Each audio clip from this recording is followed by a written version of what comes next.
How are you all, welcome to my YouTube channel.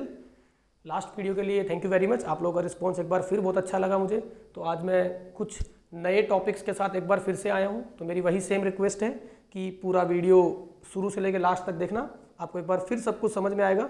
मैं पूरा कोशिश करूँगा पूरे के पूरे कॉन्सेप्ट आपके दिमाग में क्लियर कर दूँ। फिर भी कुछ प्रॉब्लम हो, कुछ डाउट हो तो कमेंट्स में आप मुझे ज़रूर बोल सकते हैं, राइट। तो लास्ट क्लास में हमारा जो टॉपिक था वो रिंग था, बेसिकली यूनिफॉर्मली चार्ज्ड रिंग, उसके बारे में हमने सारी बातें पढ़ी थी।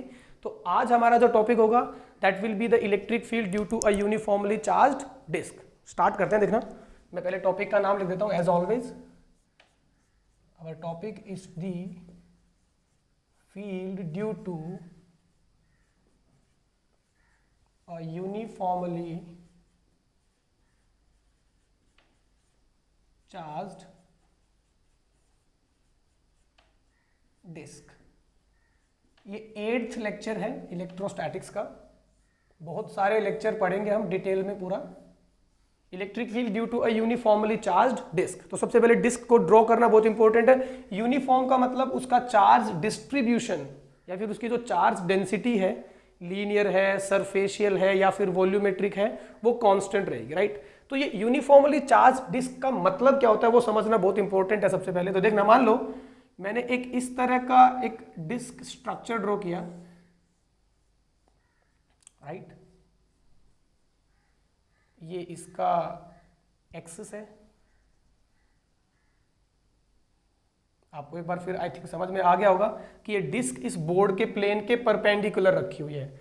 इस डिस्क पे चार्ज मैंने डिस्ट्रीब्यूट कर दिया, चार्ज इसकी सरफेस पे डिस्ट्रीब्यूटेड है। अब देखना, थोड़ा सा मैं तुमको इसके बारे में कुछ बताऊंगा कि एग्जैक्टली ये है क्या। ये जो डिस्क है इसका थिकनेस नेग्लिजिबल है, मतलब इसका थिकनेस है ही नहीं, मतलब बेसिकली एक लेयर है। It's a layer of charge जिसपे चार्ज यूनिफॉर्मली डिस्ट्रीब्यूटेड है। इसका मतलब मैं कह सकता हूं it's a thin circular layer of charge.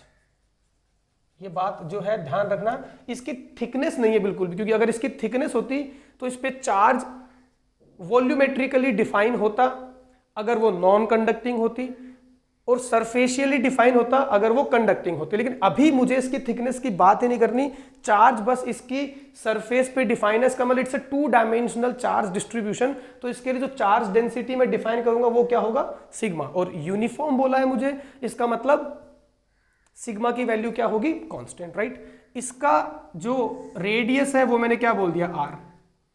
इसका मतलब इस डिस्क के लिए मेरे को 2 चीजें गिवन है। एक तो सिग्मा जो इसकी चार्ज डेंसिटी है, जो कि इस केस में क्या रहेगा, कांस्टेंट, राइट। और दूसरा है इसका रेडियस। क्लियर। अब मुझे इसकी वजह से इलेक्ट्रिक फील्ड, मैं डायरेक्टली इसकी वजह से इलेक्ट्रिक फील्ड निकाल लेता हूं इसकी एक्सिस पे।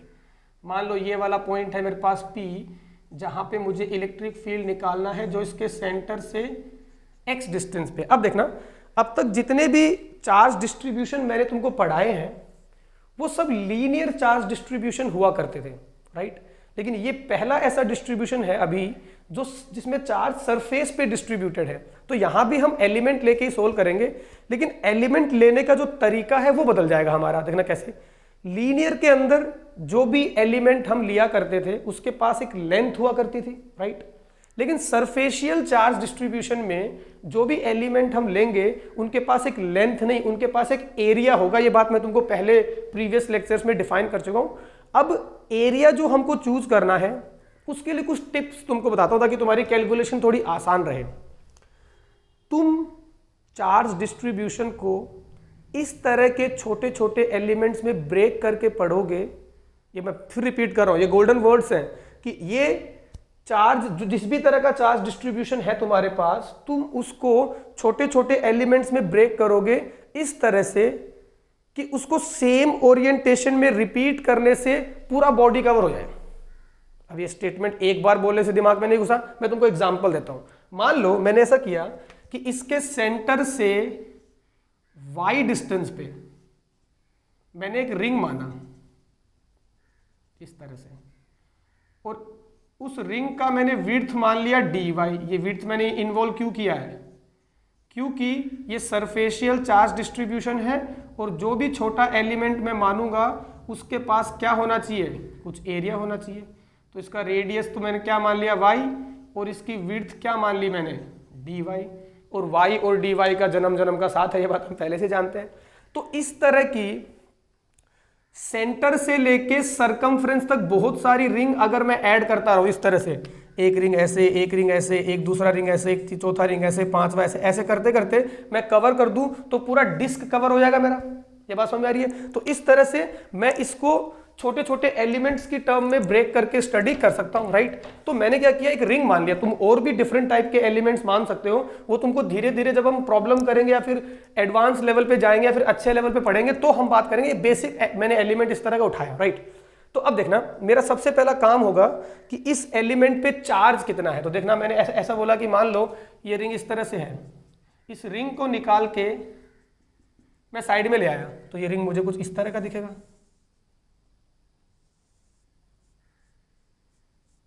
राइट। ऐसे ये इस रिंग का क्या है,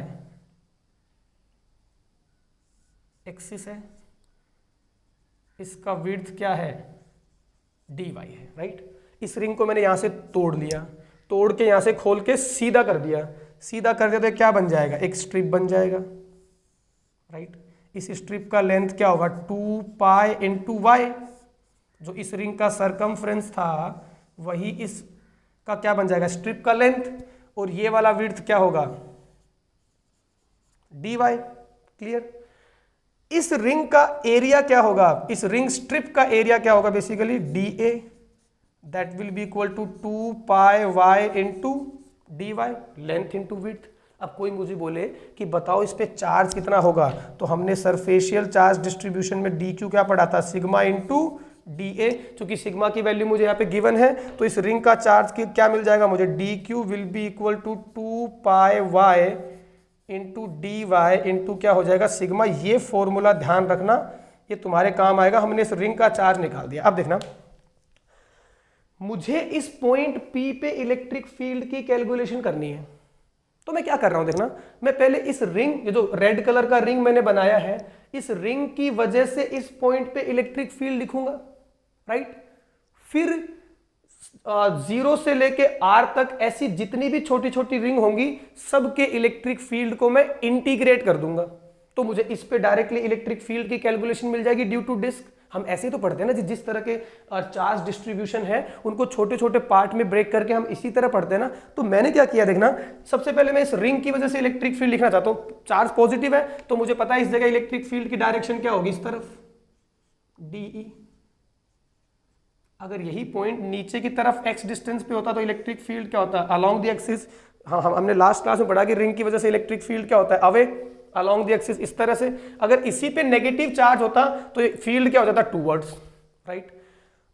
अब मेरा पहला काम इस रिंग की वजह से इस पॉइंट पे इलेक्ट्रिक फील्ड लिखना है, राइट। तो मैं कैसे लिखूंगा, देखना, रिंग की वजह से इलेक्ट्रिक फील्ड का फॉर्मूला क्या हुआ करता था मेरे पास, DE that will be equal to K into Q। Q was the charge of ring. तो रिंग का चार्ज मेरे पास ये रखा हुआ DQ, क्योंकि इस रिंग का चार्ज तो DQ है ना, तो मैं डायरेक्टली DQ की, चलो मैं पहले DQ लिख लेता हूं, DQ इंटू X। KQX था ना, X क्या था, distance of the point along the axis. तो वो क्या हो जाएगा, ये वाला डिस्टेंस। तो ये क्या हो जाएगा, X अपॉन में R square plus X square. R क्या था, रिंग का रेडियस। इस केस में रिंग का रेडियस क्या है, Y। तो that will be equal to Y square plus X square की पावर 3/2, राइट। अब एक एक करके सारी वैल्यू सब्स्टिट्यूट कर देते हैं।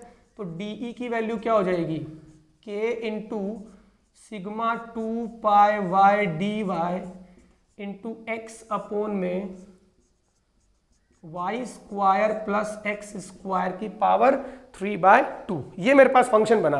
अब ऐसी जितनी भी सेंटर से लेके जितनी भी रिंग्स होंगी, सब रिंग का इलेक्ट्रिक फील्ड तो इसी डायरेक्शन में आएगा ना। सब रिंग का इलेक्ट्रिक फील्ड इसी थंब की डायरेक्शन में आएगा, क्योंकि सब कोएक्सियल रिंग है।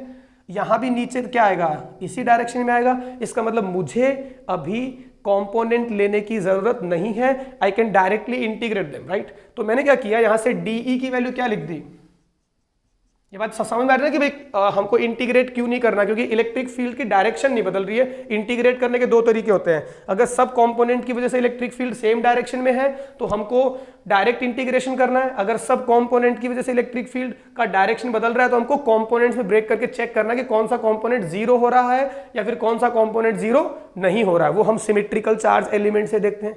आई थिंक सारी चीजें क्लियर है। ओके, अब देखना तो इस डीई की वैल्यू क्या निकल के आएगी, देखना के into sigma 2 pi x into y d y upon में x square plus y square की पावर 3/2, 3/2। कांस्टेंट देखते हैं कौन कौन है। एक्स तो एक फिक्स डिस्टेंट है, राइट, इसका मतलब एक्स कांस्टेंट है, सिग्मा कांस्टेंट है, के कांस्टेंट है, 2 पाई कांस्टेंट है, वाई वेरिएबल है क्योंकि हमको y के साथ ही तो रिंग को, सब रिंग को इंटीग्रेट करना ना, y बढ़ेगा धीरे धीरे, तो y वेरिएबल है, ये वाला y x के साथ है तो इसको बाहर नहीं निकाल सकते, तो हम डायरेक्टली यहां पे इंटीग्रेशन का साइन लगा देते हैं, राइट। अब इस y की लिमिट क्या होगी। अब देखो लिमिट रखने से पहले भी थोड़ा तुमको सोचना है यहाँ पे कि तुमको y की वो वैल्यू रखनी है जहां से, मतलब y की वो लिमिट रखनी है जहां पे रखने पे पूरा डिस्क कवर हो जाए। जब y की वैल्यू 0 है तो ये रिंग कहां आ जाएगा, सेंटर पे।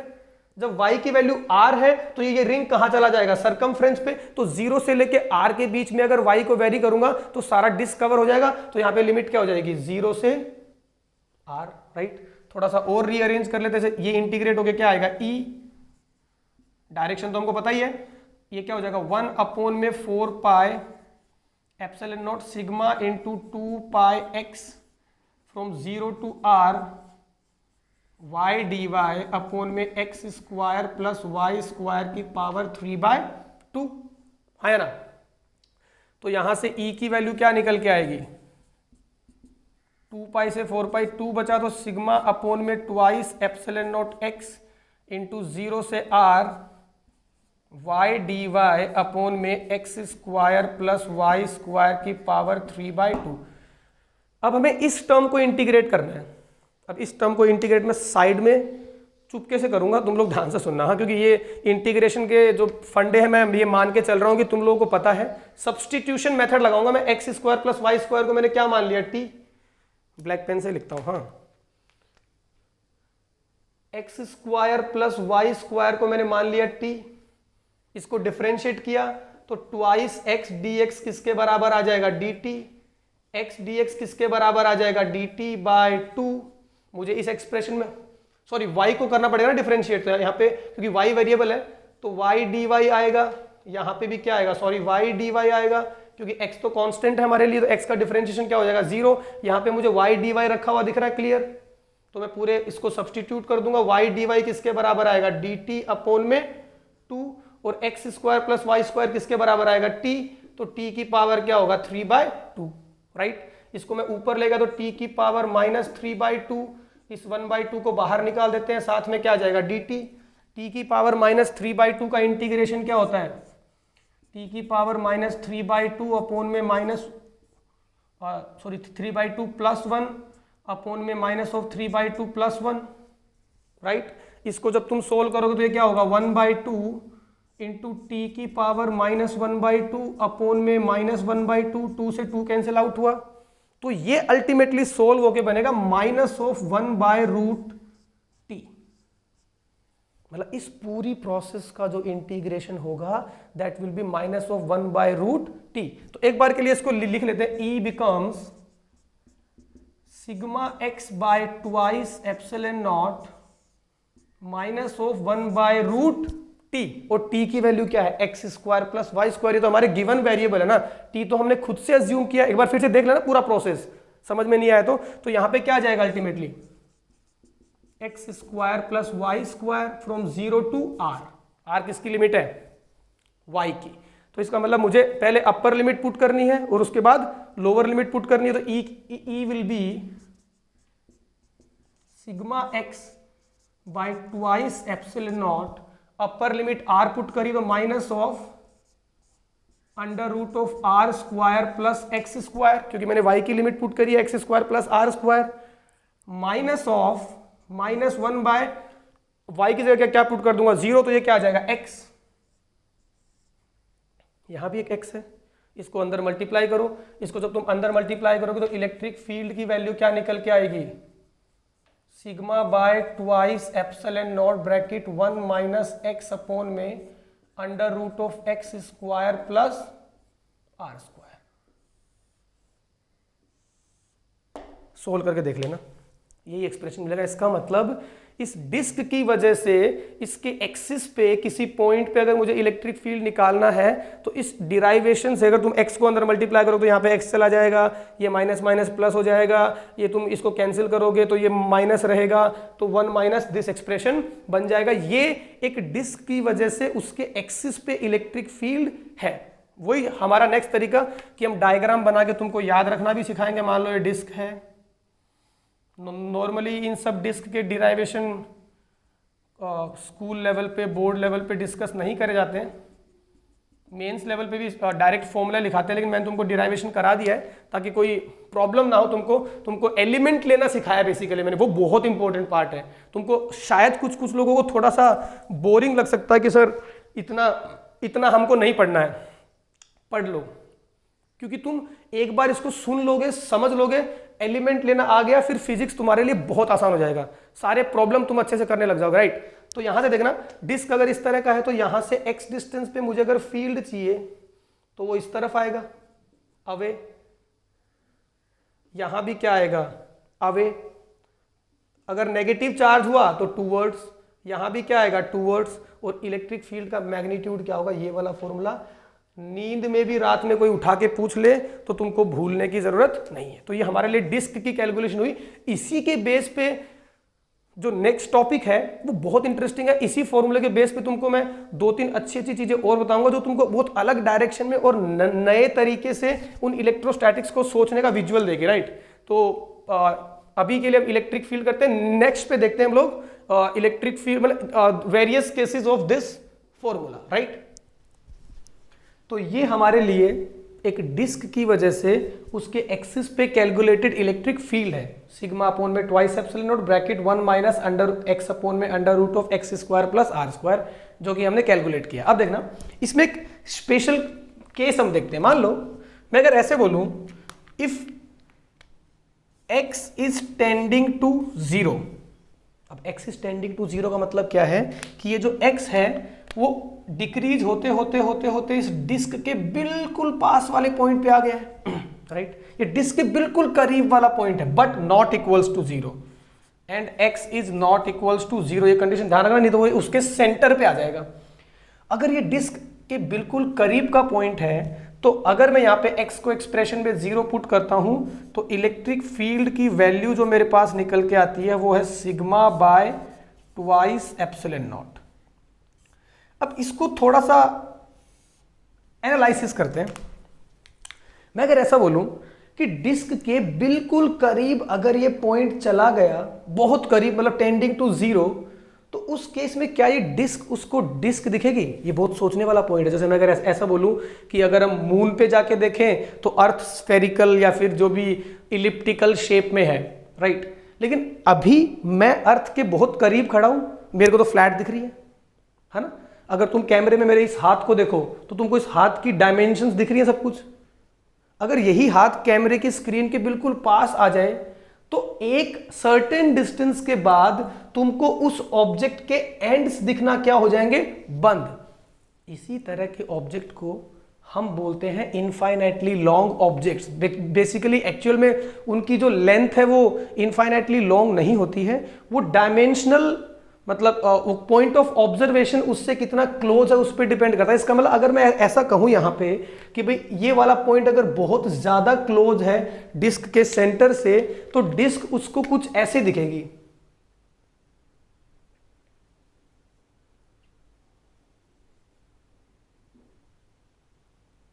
ये डॉटेड का मतलब इसके जो एंड्स हैं वो विजिबल नहीं है, राइट।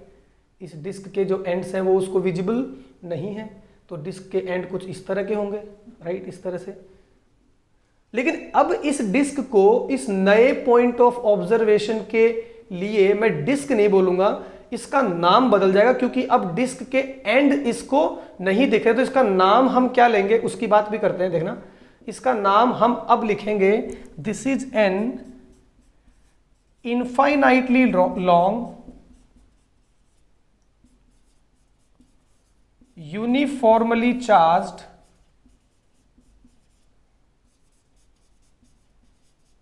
शीट। ठीक है, इसकी वजह से इलेक्ट्रिक फील्ड की वैल्यू इसके किसी भी लोकेशन से, क्योंकि इनफाइनाइटली लॉन्ग है तो तुम कहीं भी पॉइंट उठाओ वो हमेशा सिमेट्रिकल ही होगा। यहां से किसी एक्स डिस्टेंस पे अगर तुम इलेक्ट्रिक फील्ड लेते हो और अगर ये इनफाइनाइटली लॉन्ग है तो इलेक्ट्रिक फील्ड इसकी सरफेस के परपेंडिकुलर होगा sigma by twice epsilon not. ये कांस्टेंट इलेक्ट्रिक फील्ड है, राइट। ये हमने कैसे सॉल्व किया? हमने डिस्क पे एक अप्रॉक्सीमेशन लगाया जहां मैंने बोला कि x इज टेंडिंग टू 0 है। लेकिन अगर कोई मुझे बोले कि सर आप तो आपने तो ये डिस्क के अप्रॉक्सीमेशन से सॉल्व किया है, we need some other method. तो अदर मेथड भी है मेरे पास, बिल्कुल वही तरीका कि मान लो मैंने यहां से इसके y डिस्टेंस पे एक dy विड्थ का मैंने क्या मान लिया, रिंग मान लिया, राइट। इस रिंग की वजह से मुझे इस x डिस्टेंस पे इलेक्ट्रिक फील्ड लिखना है dE, तो उस dE इलेक्ट्रिक फील्ड की वैल्यू क्या होगी, that will be equal to k into d q की वैल्यू। अभी मैं क्या लिख दूं, sigma into 2 pi y into d y. I think ये तुमको अब समझाने की जरूरत नहीं है। K q into x upon में r square plus x square की पावर 3/2। ये वाला एक्सप्रेशन थोड़ी देर पहले लिखा है हमने। अब इसको अगर मैं दोबारा से रीअरेंज करूं तो dE will become k sigma 2 pi x into y d y upon में y square plus x square की पावर 3/2।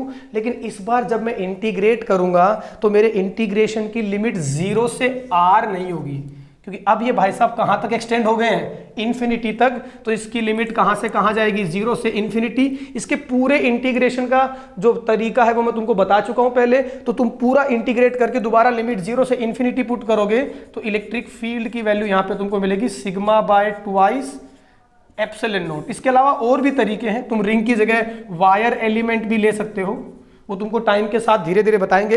तो सॉरी, आज का लेक्चर हम यही कंसाइज करते हैं, थोड़ा छोटा रखते हैं, क्योंकि फ्रीक्वेंटली हम बहुत सारे लेक्चर डाला करेंगे, क्योंकि मेरा बोर्ड का सेटअप अब ठीक ठाक स्टेबली बन चुका है।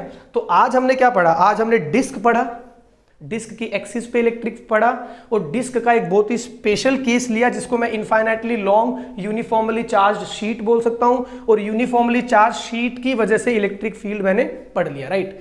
अब जो नेक्स्ट क्लास होगी वो थोड़ी सी लंबी होगी, हाँ प्लीज, क्योंकि थोड़ी सी लंबी हम इसलिए लेंगे क्योंकि उसके अंदर हम सारी ज्योमेट्रीज की वजह से इलेक्ट्रिक फील्ड पढ़ डालेंगे। Conducting sphere, non conducting sphere, conducting plate, non conducting plate, and the distribution of charge on a randomly shaped conductor, right. वो पढ़ने के बाद मैं डिस्क्रिप्शन में कुछ कुछ PDF भी दूंगा। एट द सेम टाइम मैं कुछ 3 या 4 वीडियो लेक्चर में नीट, JEE मेंस और JEE एडवांस लेवल की जो प्रॉब्लम्स हैं जो बस इलेक्ट्रिक फील्ड के ऊपर बेस्ड है वो तुमको कराऊंगा।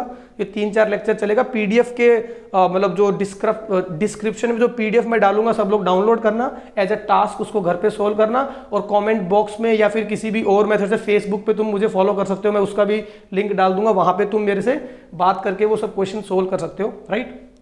तो लाइक करो, शेयर करो, सब्सक्राइब करो, कमेंट करो, और बताओ मुझे कि आपको क्या चीज़ अच्छी लगी।